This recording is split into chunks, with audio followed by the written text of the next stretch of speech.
G'day everyone. It is another Friday. It is another Friday afternoon. Sounds like a Friday afternoon. And it is another week of yet more things. It's always things every week. So I hope everyone's doing well in your respective parts of the world. I did have this sense of sense of a great amount of fortuity wandering around the shops and so on today. I've got a new hat.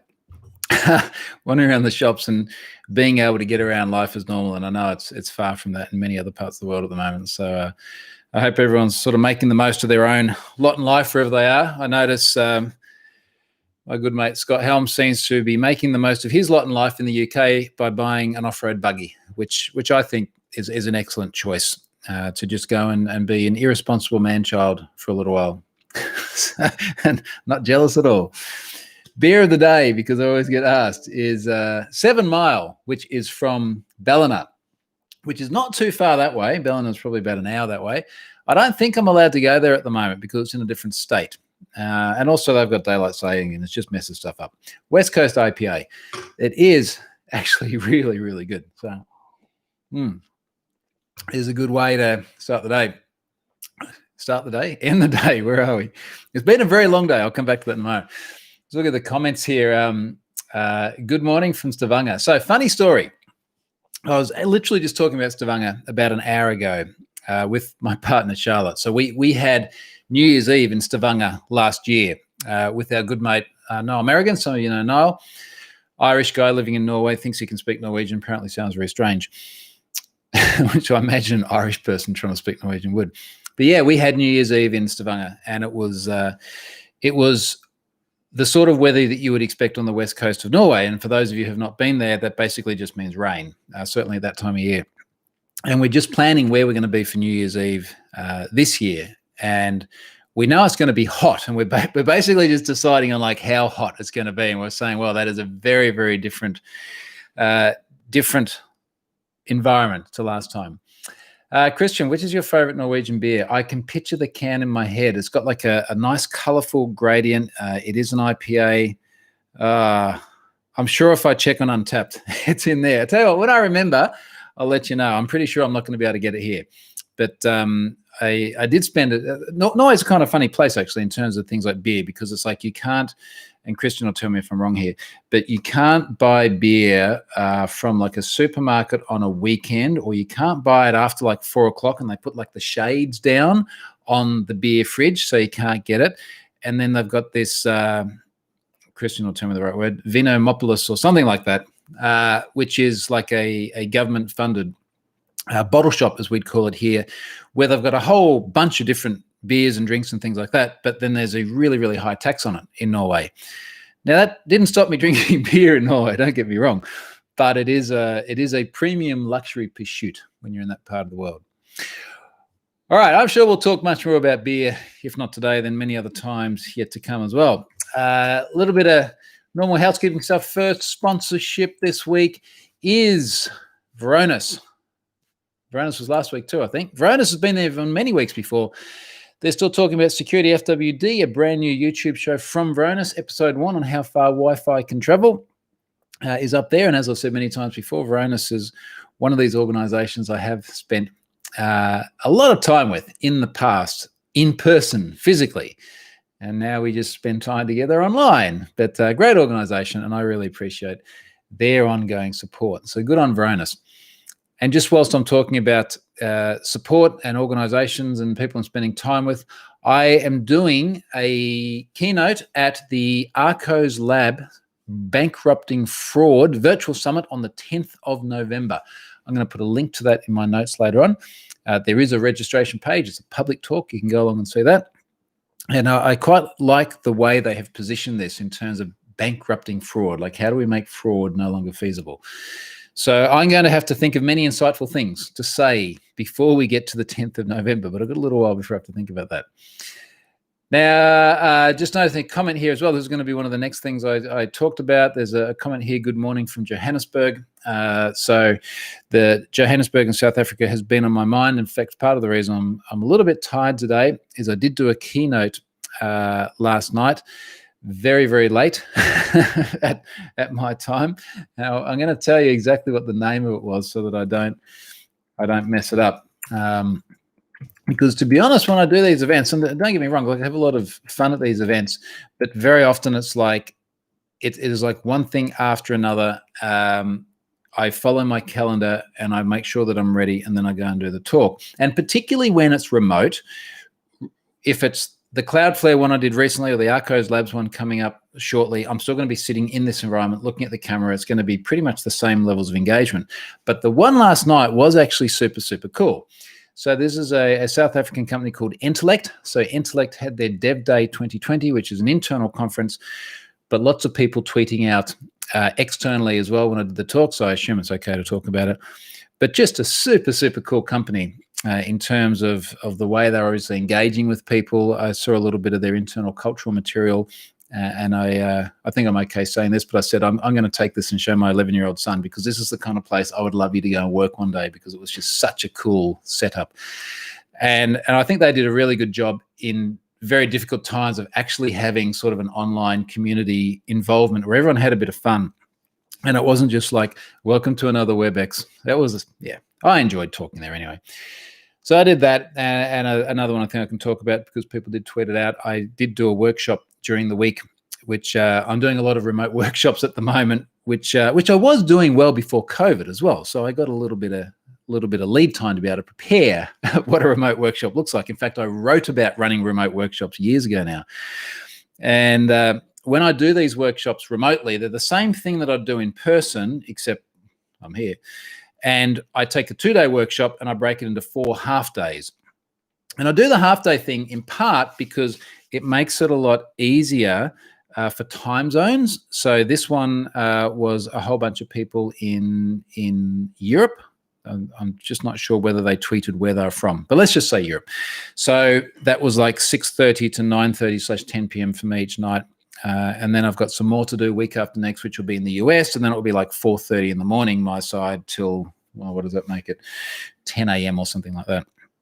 So there's that. And the other thing in terms of splitting them in half is that it is, I find it's much more taxing for me and much more taxing for participants when you're sitting in front of a computer versus in a classroom. So a full sort of 8-hour day rather, with me looking at that and then other people looking at me, does get a little bit tiring. So lots of workshops going on, lots of keynotes and conference talks still going on. It's just that I don't leave home and I'm not jet lagged. I'm just tired because I went to bed after 1 a.m. this morning. So a few other things here. Good, IoT, Shiny Doc. I've been suffering your pain with IoT. What a complete mess. Very elegantly put. I have used different words to explain it recently, some of which I won't mention right now. I did carve out some time this week to really start diving more into this blog series I'm writing. So I'm writing a 5-part series, and I literally had this 27-inch monitor was like part 1, and then the big ultra wide here I broke into 3 parts: part 2, part 3, part 4. And then part 5 was on the other 27-inch monitor there. And I'm just like looking around going, holy shit, this IoT stuff is a mess. But I am documenting a heap of stuff. IoT things that I've done in the last week include just this morning, I finally set up a bunch of automations so that my external Ubiquiti cameras can start to turn on lights when there's movement, which is good. And I think I've got all the motion sensitivity and motion zones on those pretty solid now. So I saw nothing come on the last few nights inadvertently. So I was getting stuff like spiders setting it off. We got a lot of those here. But that seems to be okay now. The humans are setting it off correctly, which is good. So now I've got things like if it sees motion and the sun has set, the light will come on, say out the front, and then there's a separate rule which says if it is after, I think I said like 10 p.m. and there has been no motion for 5 minutes, turn the light off. And it does it that side, and it also does it on the back side as well. So that's pretty cool. And then I tweeted out this morning asking for any suggestions for good IoT buttons. So what I was after is, at the moment, I've got an automation which is turning on a whole bunch of lights around the place for an evening scene. Now, I used to turn it on at sunset, but I've realized the place is actually dark enough a bit before sunset. So I've got like an offset in there now. So before sunset, turn all these lights on. So the garden goes on and the pool goes on and the fountain goes on and the front lights and things go on. But then when we go to bed at the moment, it's kind of a mess because there's all these light switches. So I've created an automation which is like bedtime, and I can fire that up on the phone, which is fine, but I want to have like a kinetic button. So I asked this morning, and the resoundingly positive feedback was all for Xiaomi Akera switches, which is good because things like these little motion sensors that I've got laying all over the place, they're Akera, as are the temperature sensors I've got, as are the proximity sensors that I've got to see when the doors and things are open. And they're Zigbee based. They use standard batteries, which last about 2 years. So I'll have a button, and I'm not sure if I'll put it like downstairs before we retire upstairs. Sounds very fancy. Or whether I'll put it next to the bed or something like that, and you'll just push it and it will fire the automation, and then like everything will go into night mode. So that bit's pretty cool as well. I'm kind of happy about that. Now, looking at the comments here. Good morning from Romania. That's cool. I still haven't been to Romania. Probably not going to happen this year. Maybe another year. I've just been looking at your Shelley store because of you. We'll wait for the blog post.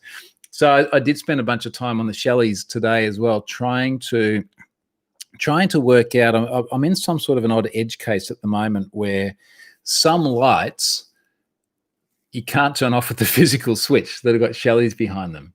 So you're meant to be able to either switch them off digitally or switch them off kinetically with the physical switch. And this has like been the absolute heart of my UX objectives. I still want simple things like switches to work the same way they always did. So if my mum and dad are over here and they're like, oh, it's a light switch, it must turn a light off, I want that to actually turn the light off. But I also want it to work digitally.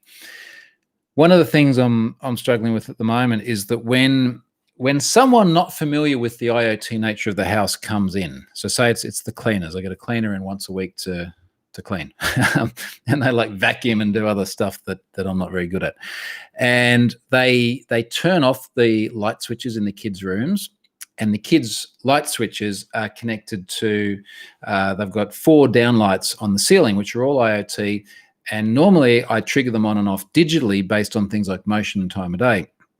So they've been turning them off, which kills the power to them all, which means you now can't turn them on digitally because they've got no power.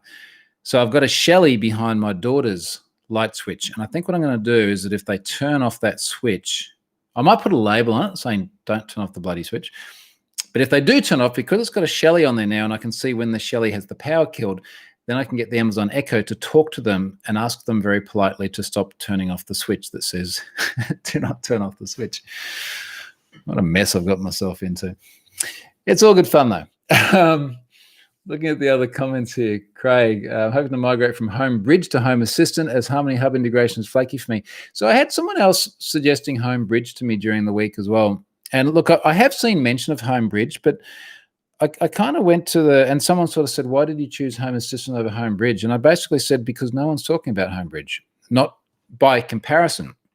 Home Assistant has enormous community support as an entire ecosystem, and then all of these different sort of sub-ecosystems within there have got enormous community support as well. So clearly this is where the love is going, and that's the reason why I'm focusing on it. So I don't know what I'd get out of Home Bridge that I don't already get out of Home Assistant. Christian is back on beer. I wonder if it could be the Hansa Mango IPA. No, it's not. But you know the good thing about iPhones, and I'll talk about the bad thing about iPhones later as well, because I did have some issues this week, which is this week's blog post, is that you can go into your photos and you can search for like beer. 123 photos of beer. Now, somewhere in here, there may well be, there's me drinking beer, Charlotte drinking beer, Scott drinking beer, but I can't find the photo of the beer that I like so much in Norway. Where is it? I will find it. Actually, this one was cool. Old man yells at cloud, and it's just like Grandpa Simpson shaking his fist. Kind of feels like me sometimes, trying to fix my Azures. No, the Azures are fine. Don't worry about them. Anyway, I'll find the beer for Christian. Stefan has just realized we have spiders in Australia. Yeah, we do. What else is going on? Jason, hi from Toowoomba. Toowoomba was on my, so I'm looking at places that I want to go during lockdown and particularly during school holidays and things. And Toowoomba was one of the places that popped up. Most people listening to this probably got no idea where it is. It's like northwest from here. It's inland Queensland. But part of the planning Charlotte and I were just doing, thinking about where we want to go for things like New Year's Eve. When I was mentioning Stavanger before, I'll talk more about that later on. In fact, inevitably, at my holidays at the end of the year, we'll be in some other places, and I think I'm going to end up doing some of these from some pretty outback, unusual places, which will be fun. Tom, have you tried Untapped to record your beers? Yes, and I tend to record just one of them at a time, and I accept friends who I know that I've drunken beer with, because I get a lot of rando requests that I don't necessarily want to share my locations and check-ins with. So yeah, no apologies. Oh, sorry. Apologies if I don't accept random requests.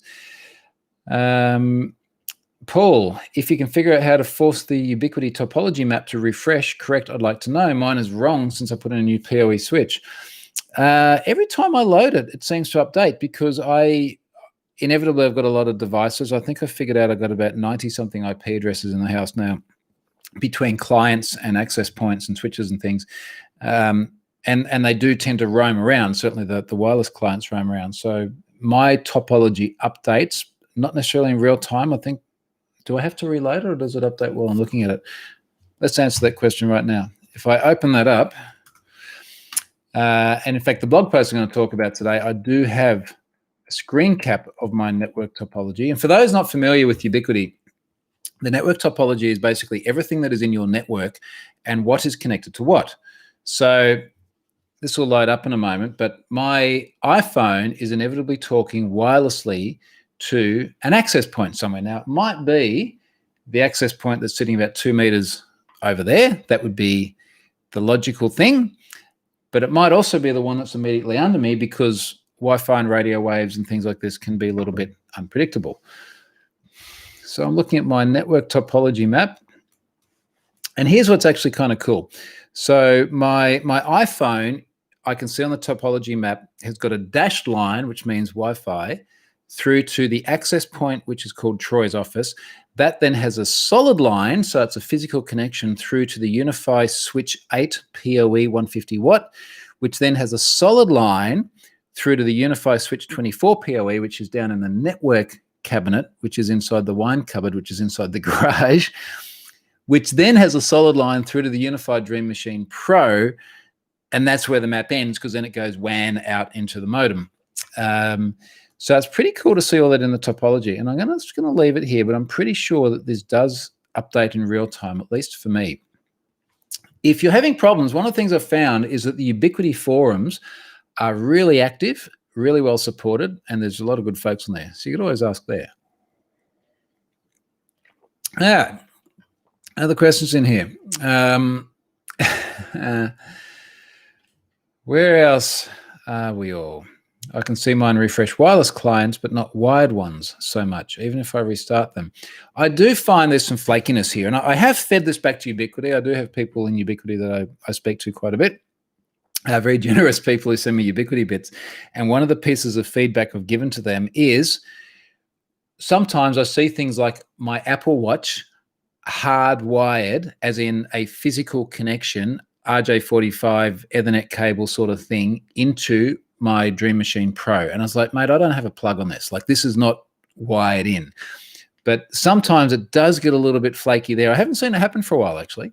But I don't think these diagrams are perfect, these network maps.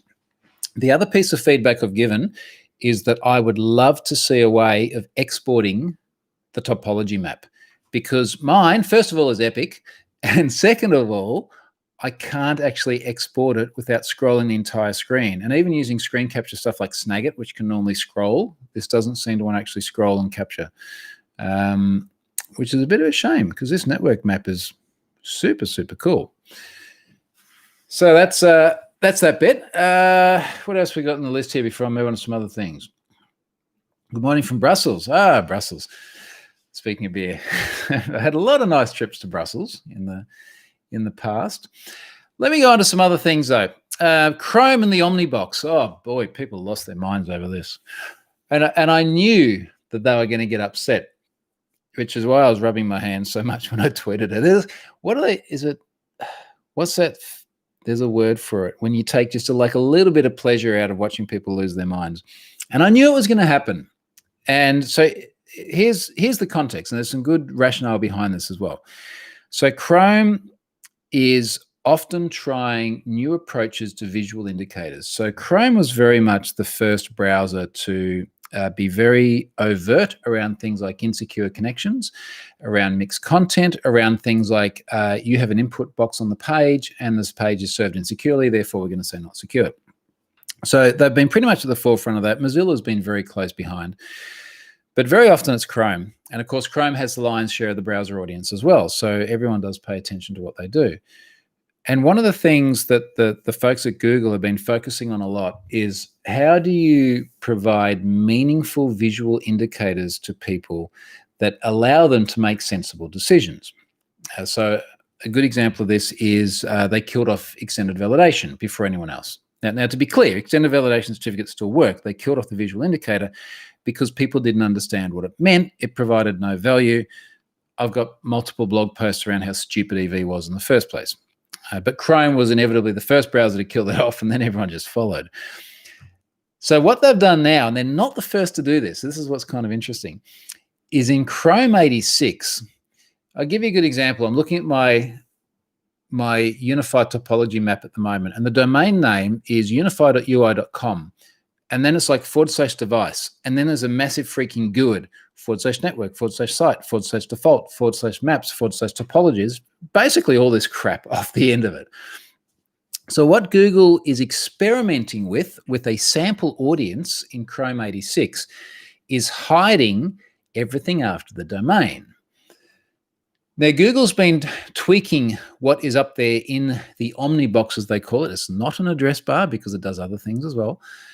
They've been tweaking this for some time. So they've been doing things like not showing the scheme. People started losing their minds with that. Remember a little while ago, must have been about 18 months ago, they took away the www. And in fact, they reverted that because people completely lost their minds over that. So anyway, I tweet this little video, which is my laptop updated and was obviously part of the sample set to see how this behavior sat with people. And I tweeted a little video where I'm just going through my blog post and I'm clicking on links. And as I drill down into a page, an individual blog post, the Omnibox still says troyhunt.com. It doesn't show the path. And holy shit, the feedback on that, people went berserk. And the thing is that I'm going to say something a bit less a bit more disingenuous than what I will say. People are very, we are all shaped by our own experiences. So everyone is commenting from their experiences and their views, perhaps forgetting that Google is making a browser that is used by the masses. And in terms of the comprehension level of the masses, you've got everyone else that has like this level of comprehension, and then you've got my audience, which is at the completely different end of the scale because they're developers and they're security people, and they're folks who do actually pay attention to what's in the address bar. So what was really fun about this, fun to watch about this, is people losing their minds because they're saying, if you take away the path, it's going to be harder for people to spot phishing attacks. Now, this frankly doesn't make much sense for a number of reasons. And again, remember, we're talking about the masses here. Anyone can turn this back on, by the way. Like if you're part of the sample set, you right-click the address bar, and in fact, even on my PC, you can say always show full URLs, and you'll see the whole thing. So it's an easy rollback if you don't like it. But when someone is faced with a long URL, the type that I'm seeing here on the unified dashboard, it's really, really hard to actually interpret that and form meaningful decisions about the trustworthiness of the site. Particularly when we're talking about phishing sites, it's easy for phishing sites to obfuscate content. It's not like you're going to a phishing site and the domain looks innocent And then the path is like, we hack you now. Like, this is not what they do. If they really want to obfuscate the content, the path will look very inane. So everything that happens after the domain name is kind of like, if they want to, they're going to obfuscate it to the point where it's not going to be clearly malicious to anyone anyway. So Google's position is, if we can simplify the contents of the address bar and people can focus on what Google believes, and this is just their belief, they're trying to test it as part of this experiment. If people can just focus on the domain name, which is the thing which is more likely to indicate trustworthiness or not, then that is a better net result. Now, look, I can see both arguments here. I'm a little bit more inclined to lean towards the side of I don't think that normal people need the entire URL. But I also understand, even for me personally, I've kind of left the full URL on my PC, but just the domain name on my laptop, and it's bugging me. But I'm also a sort of person who's going to look for this. So we'll see. Now, what I found quite funny is people who said, like, this is Google trying to take over the web or exert their force over everyone else. Google's trying to change everything. And as a few people said pretty quickly, they're like, Safari's been doing this for ages, right? It was like Apple has already done this. And then if you pick up a mobile device, certainly Safari on iOS only shows the host name. And it was funny, actually, because I made a point of that. It's in my thread, and I'll link to that thread when I put the notes in this episode. And I made the point in the thread, and someone said, oh, yeah, but that's a mobile device. You're limited by screen real estate.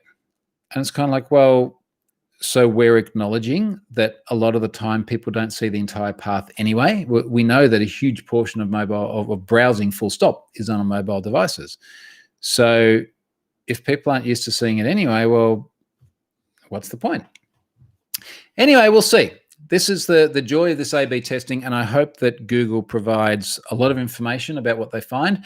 I did add to my thread a piece of information, a blog post that Google wrote about this. I pinged Emily Schechter from the Google team, who is an amazingly smart person in terms of the work she's done of looking at people's behaviors and how real-world humans, not techie people like you and I, actually respond to things. And I know that they're putting a lot of research into this. So even if I'm not completely on board with the position, I know that they've thought about it more than me, and that there's good reasons why they're going down that path. All righty, look at some of the other comments here. Pradeep, good morning from Singapore. So fun fact, I lived in Singapore for about 3 years when I was a kid. So I would really like to get back to Singapore. This was actually one of my plans this year. I wanted to do less travel and try and stay more locally. So I was planning to go back to Singapore around the middle of the year, but did not happen this time. So when I can, and there will be a time, hopefully we can do a user group or something like that as well. What else have we got in here while we grab some more beer? Lots of discussion. All right. Someone made a point here, last comment at the moment. I agree, normal users won't care. I think I could fairly safely ask my mum and dad how they felt about the recent Google Chrome change, and they wouldn't have a clue what I was talking about. Now, maybe that means they also don't get the value out of the change. I don't know, but I don't think that it's actually going to have any impact whatsoever on the normies.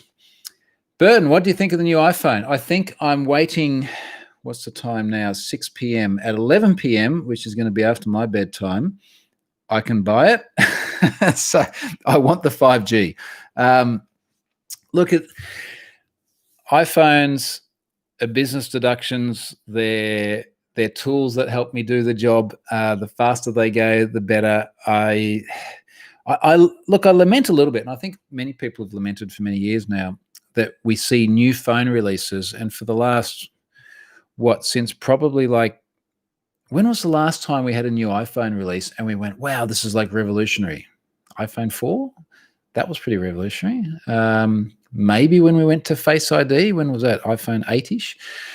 So we're seeing new releases which aren't exactly setting the world on fire, but everything is a positive incremental step forward. I'll tell you the thing that I didn't know was coming. Like, I knew there was going to be 5G. The thing I didn't know was coming that I think was actually going to be really cool is the magnetic sort of suction, not suction, but thing on the back. What do they call it? mag circle or something like that. Oh man, it's going to drive me nuts now. And I'll tell you why I think that's pretty cool. So I've got a bunch of wireless chargers around the house. In fact, I'll show you this one because the bloody thing's broken and doesn't work very well. It's an Anchor.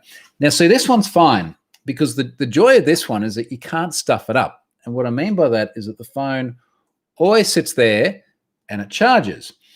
Now, the problem is this one doesn't charge, but that's not because of the design of it. There's something else that's gone wrong. There's an Anchor charger. But both Charlotte and I have got these flat ones next to the bed. So you put the Apple Watch on it, and then you sit the iPhone on it like this, and they do the wireless charging. But if they're not perfectly centered, then it doesn't work. And so many times we've gotten up, and I think it's her in particular where she's like, my phone has got no battery because it hasn't sat perfectly. So it's MagSafe. I've just opened up the Apple site. So MagSafe is basically like a circular magnetic space on the back where you will then be able to get chargers where it does sort of click into position just like the watch does for those who've got an Apple Watch. And I think that's awesome for cases where the phone lays flat. When they sit up like this, it's hard to stuff it up because it sits right there anyway. So that's really cool. And then the other thing that I didn't realize initially when I first saw it is that there will be aftermarket things like phone chargers, which can magnetically sit on with the phone. So rather than having like a third-party mount where you put like one of those little metal plates behind the cover, which I've done before, this will actually be a native magnet in the device and a native magnet then on some compatible car mount, and it sits like that. The number of times I have had phones just go flying off mounts in cars, and yes, it may also be because of the type of car and the way I drive them as well, but it has driven me absolutely nuts. So I really like the idea of having a native mounting system that still gives you the flexibility to have whatever case you want and things like that. So we'll see what that looks like. So Burton, I do intend to buy the new one, and we'll see what it looks like. I think there's a little bit of me too with things like cameras. There are so many moments in my life, particularly with kids, where I just want to capture like the best representation of that moment as I possibly can. And as we get these incremental upgrades on each edition of phones, it's like I can make that memory just that little bit crisper and that little bit clearer. And I can do it in a tax effective way as well, which is important. All right, so just reading the comments here. Apple Watch 6, yeah, it's on order. it's coming. So I skipped 5 because it's like I don't think there's a lot happening there. Charlotte's got 5. It still lights when she puts her hand down, which seems kind of cool.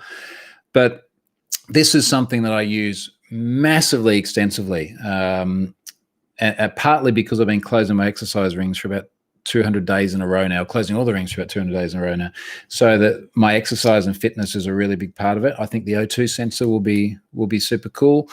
Again, this fits into the tax deductibility realm as well, which is a nice thing to do. So I think actually the phone will come first because it looks like phone delivery times are like 1 week after ordering, and the watch is still sometime in November, as best I can tell. So Tom's commenting, oh yes, magnetic chargers and accessories. Yes, there's going to be a whole other accessory range here now as well to deal with, which is fun. You know, accessory makers got to make money, right?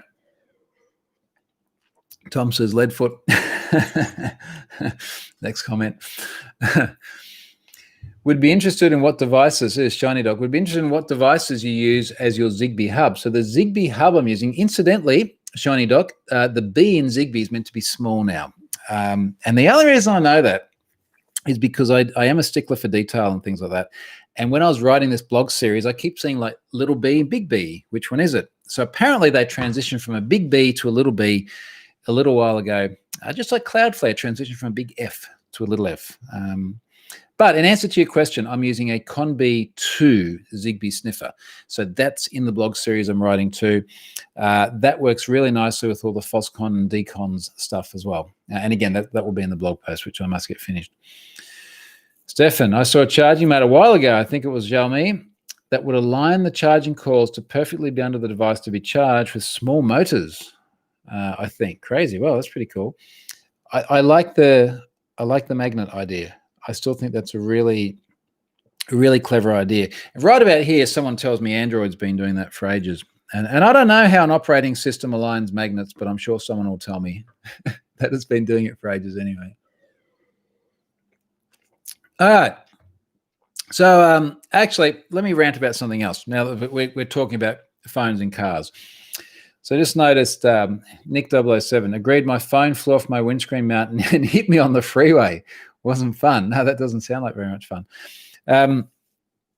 I do love cars and I love driving, and I'm really conscious about the safety aspect. And I hate the premise of something being loose in the car and possibly falling off into your lap or under your feet. And I think that there's a lot of risk in a lot of these phone mounts. Now, the path I was going to go down, I feel this is almost blog worthy, is in my GTR, because it's old now, it's literally a 10-year-old car. It's got like USB sockets, so I can plug it in and I can play music over that, and I can, Bluetooth, that sort of thing, but no CarPlay. The Mercedes has CarPlay, which is great, except it's an absolute freaking nightmare. And I'll tell you what I mean by that. I'll be at the shops today. Perfect example. I'm at the shops buying my new hat, and I walk back to the car, open up Google Maps. Here's the place I would like to go to next. Now, I know where I'm going, but I like putting it in Google Maps because if there's traffic or something, it can route you around there.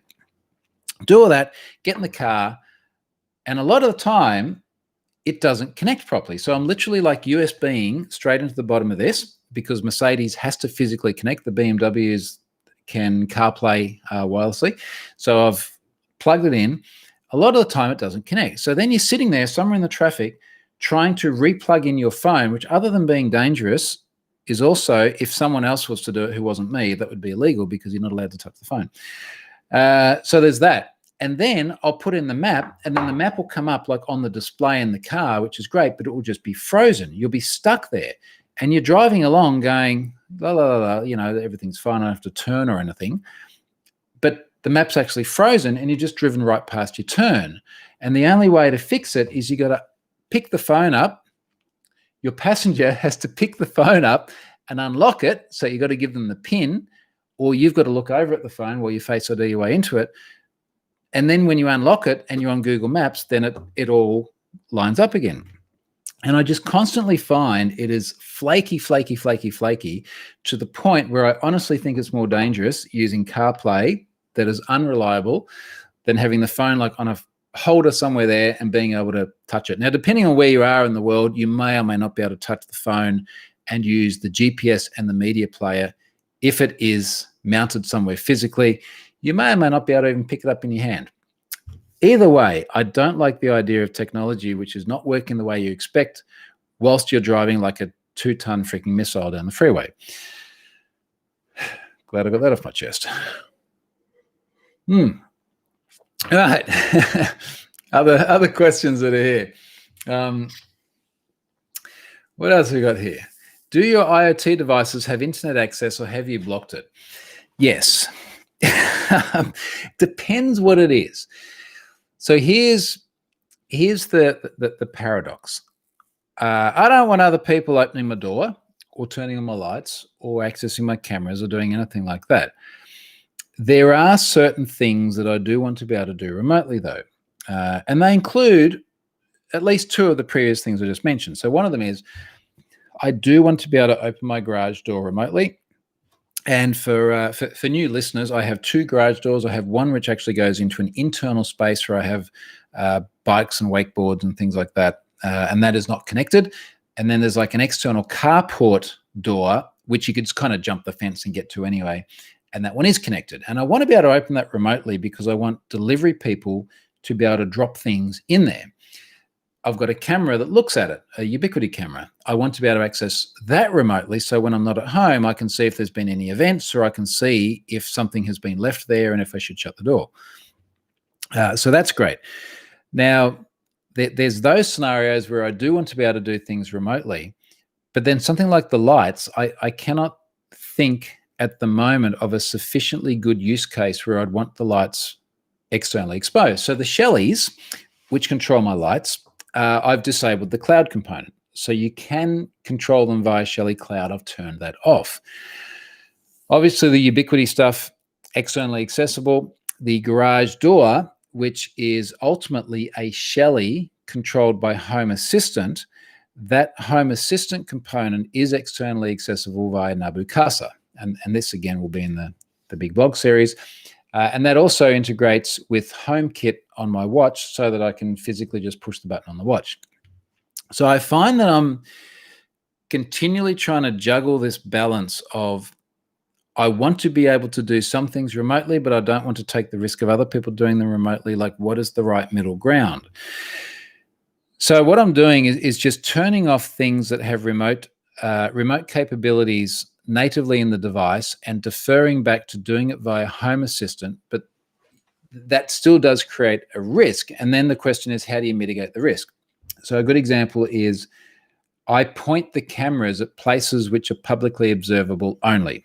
So there are no cameras like here in the kids' room or in the living room or anything like that. Like, no matter how messed up stuff gets, no one's going to see something that they couldn't see anyway by, at worst, like doing this over the fence kind of thing.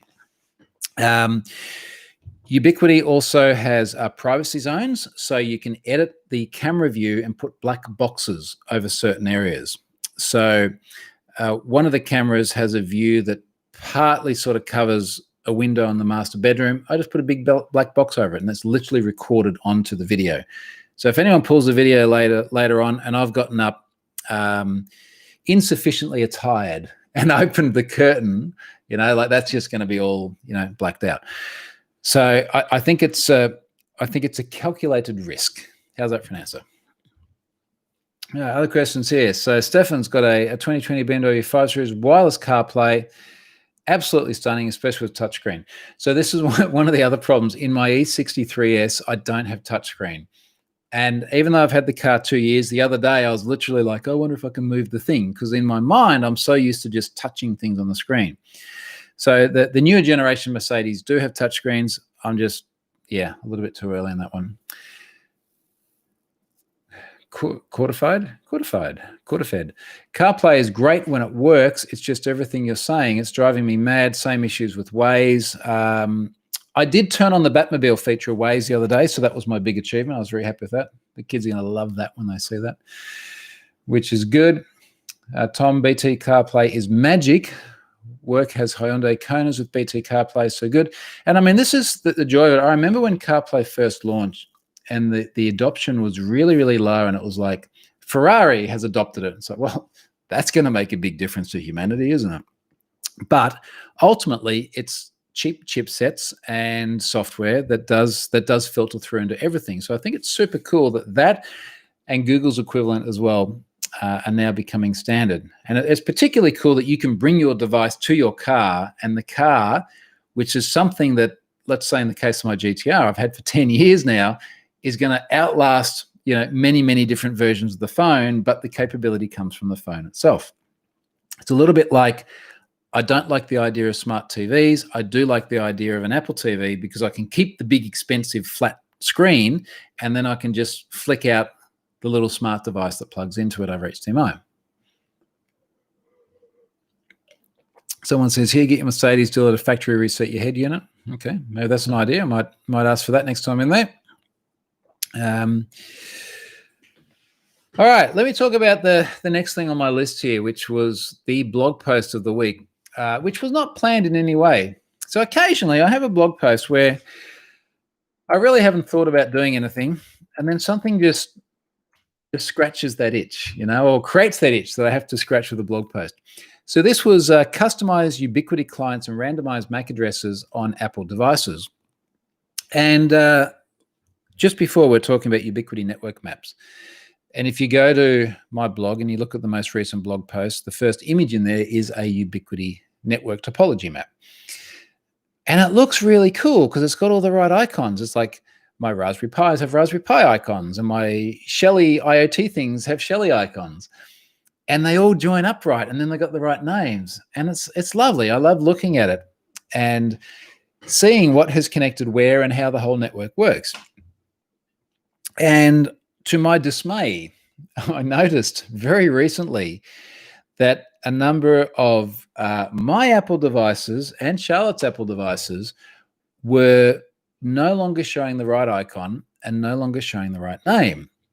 And it upset me greatly because, as I mentioned before, I'm a detail person with this sort of stuff. I want it to be right, and I'd put a lot of effort into making it right.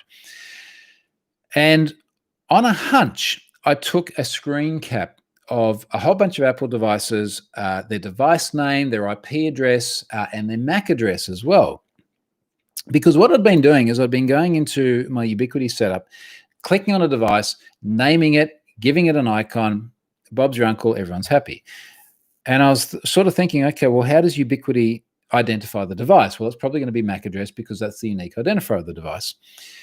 Now, as of iOS 14, Apple has decided, and I think this is a good decision, to be clear, that it is going to generate different unique MAC addresses per network that you connect to. And the rationale here is that because MAC addresses are unique identifiers, if someone with the same MAC address moves between different networks, you could track their movements. Now, I think the idea that they've had here where they've said, okay, well, look, each time you connect to a different network, we're going to randomize the MAC address, we're going to generate a new one. I think this is good in terms of the privacy side of things. In the blog post, I linked to a story I saw years ago, which is about rubbish bins in London. This was back in 2013, tracking MAC addresses. Because as you walk past, if you're connected to that network, it'll go, oh, look, it's this MAC address. This is, and depending on what other activity can correlate to it, but it's either going to say, hey, this is Troy. He walked past here every day at like 7 o'clock in the morning. We can start to correlate his behavior. And then if you go somewhere else and it's the same network provider or someone with access to the same data and they send the same MAC address, they can start to join all of these dots. And from a privacy perspective, not so good. So Apple has started randomizing these. And there is a little nuance here that I'm still not completely convinced about, where as of iOS 14 or watchOS 7, and all of this hit, when was it, about 6 weeks ago, there's a little nuance, which is, does the address randomize within the same network, or is the address static per network and you just get a different address for each network you connect to? Now, I linked to a news article which suggests that the address changes periodically, even on the same network, which would explain the behavior that I've been seeing. But then Apple's documentation suggests that each time you connect to a new network, then you get a new address, which would not explain my behavior unless it's because I have multiple SSIDs and I connected to like the IoT network at one time and I got a different MAC address and that didn't recognize it from the MAC address on the primary network. But then Charlotte's devices are doing the same thing and she's only on the primary network. So I don't know. But regardless, what you can do is on a per network basis, what's the right term here? You can turn off like the privacy feature, which kind of sounds worse than what it is. Here we go, private address. So there's a little toggle here, which I've toggled off in my home network. I've toggled off private address, which means I should always have the same Wi-Fi address, which I believe is the native MAC address of the network adapter in the device for this network. And then if I connect to like my IoT network and I've still got it toggled off, I should still have the same MAC address and it should still match. And then if the theory about them rotating the MAC address periodically, even on the same network, is true, this should fix that as well. And there are multiple other things which stem off this, which people alluded to in the comments and also came up in some of the research. So for example, what if you're doing MAC address filtering? So there was a time many, many years ago where on my network, because I was being a security zealot, I went, not only do you need to know the SSID, which was not publicly broadcast, but you can kind of discover it anyway, and you need to have the WPA2 password, but I'm also going to filter on MAC address. So unless I have literally put your MAC address in an allow list, you cannot connect. And then I realized that was a real pain in the ass to maintain. But the point here is that if people are using MAC addresses to try and filter good ones, known ones from bad ones, and then Apple's rotating them, then that does kind of create a little bit of an issue. But if they don't do that, then you have the privacy issue. So I think the TLDR and the easy answer here is that if it's important for you to identify a client across multiple connections and particularly across multiple networks, then for each of those networks, you just turn off the privacy on the MAC address. If it's your own home, it's like you're broadcasting the host name anyway. If it says Troy's iPhone, it's like, well, that really narrows it down. Who could it possibly be here? We don't then need to try and obfuscate the MAC address. So home networks, I would turn that off if you want to be able to correlate activity based on a MAC address or assign things like icons and fun names to it. Outside the home network, I think it's actually good. And I like the idea of not broadcasting the same unique identifier to multiple different networks. Okay, that was a bit wordy. All right, I think we're pretty much up to speed with comments and things like this here as well. I did notice there's a couple here from SK. Don't mean externally accessible either. Can the Wi-Fi devices make internet requests to, for example, firmware update servers or potentially less innocuous sites? Now, this brings me to the stats that I've been seeing on my Pi-hole. So Pi-hole, for those of you who are not up to speed with it, is a DNS resolver. It is usually run on a Raspberry Pi. You configure at your network layer to resolve DNS to the Pi-hole. The Pi-hole then either black holes the query if you're querying a DNS, which is a known tracker, telemetry address, malware, this sort of thing. Or if it's not that, then it passes that DNS query onto a DNS server of your choice, such as Cloudflare's 1.1.1.1. Now, when I look at the queries that have been going through my Pi-hole, man, IoT is massive in here.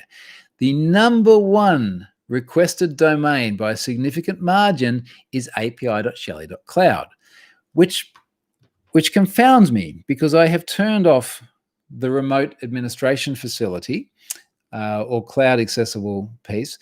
And without sort of drilling down at all now, when I looked at it last time, it looked like there was one particular Shelly, and I think it might be the one on my garage door because I configured that a bit differently, which every second was making a DNS query. The one after that is Tuya. Now, Tuya does a lot of the downlights that I have, particularly in the kids' rooms. So that's number two. So in the last 24 hours, there's been 24,602 DNS requests to api.shelly.cloud, 15,500 to the Tuya one. Within the top 10, if I scroll down a little bit, myharmony.com. So I have a Harmony remote control for the TV. Down a little bit further, and the rest of these are things like office domains and things like that. So it's kind of interesting to see how much activity is going out. Now, I haven't gone through and profiled any traffic in terms of what happens after the DNS request is made. What does it actually do? But it is an interesting question. So it would be curious, actually, if I was to take something like the Shelly domain and just chuck it on a blacklist. Does stuff still work? Maybe I should do that. Maybe I should just block it all together and then see what happens. We'll see. We'll see. I'm just not convinced that everything is still going to work the way I expected it to. All right. So hopefully that answers the question, SK. You've also then continued and said, does the Xiaomi Shelly Wi-Fi device connect to some server and open a reverse shell? Geez, I hope not. Or have you blocked them from reaching the internet? So clearly they can reach the internet. I guess one thing was something that is so ubiquitously used as Shelly and Xiaomi. If they are doing dodgy stuff, someone is going to pick it up. And this almost feels like a bit of a weak argument. It's like, yeah, someone will figure it out before something bad happens. That's not the intention. I think what I mean here is that this is something which is really easily observable. If it goes rogue at some point, you'd kind of expect that to be seen. There's another discussion about, should I just be VLANing this off? I do have separate networks for IoT. There's an IoT network versus a primary network that my PC and my phone and stuff are on. But VLANs are really problematic with IoT. I had one on my previous generation Ubiquiti network. I've carried over the unique Wi-Fi names. I haven't VLANed them yet on the new network. I may not, because it does cause so many problems. All right, other comments here. Now, Nick 007, this is a good idea, but surely it is a pain for enterprise networks that use MAC addresses to identify that they are valid. I think what's a bit different with enterprise is that very often enterprise owns not just the network, but the device as well. Now, if they own the device, then they can configure it not to randomize the MAC address. So I'm not sure that the arguments I've heard about enterprise being able to filter based on MAC address are entirely relevant. I think that is addressable, pardon the pun, in different ways. Stephen, MAC filtering is inefficient and not effective. MACs can be spoofed too. Well, exactly. I mean, this is entirely what iOS 14 does. It spoofs MAC addresses. This is not the native MAC address that's being broadcast by the device. It's like it's literally just making it up as it goes. Burton, Windows 10 should do this with randomized addresses. Now, apparently Windows does, but it is off by default. You need to turn it on because part of the discussion is someone said, like, Windows does this too. And I sort of went, well, I've never seen this. It's and I would notice because I must look at my Ubiquiti map every single day. And I've never seen a Windows machine drop off. But apparently you can turn it on. And I think it is then just on a per network basis. It can generate or spoof a new MAC address.